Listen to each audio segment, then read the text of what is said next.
Co, Captain Juice dan juga Vape Brand merilis sebuah produk kedua dari series Holy Panda dengan rasa banana. Oke, kita cek tampilannya. Di sini didominasi dengan warna kuning, tertulis bagian depannya Holy Panda Biscuit filled with banana cream. Milky sebenarnya lebih tepatnya. Tapi ada karakter kayak apa namanya? Puff biskuitnya gitu di luarnya. Holy Panda Banana dari Vape Brand, Captain Juice dan juga Noise & Co. Bismillahirrahmanirrahim. Sikat.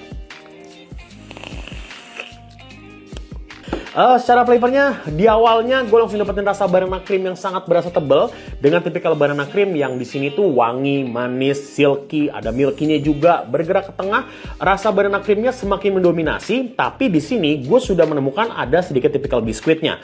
Dan ke belakang, di sini menurut gue rasanya itu lebih seperti rasa biskuit yang ketinggalan di belakangnya.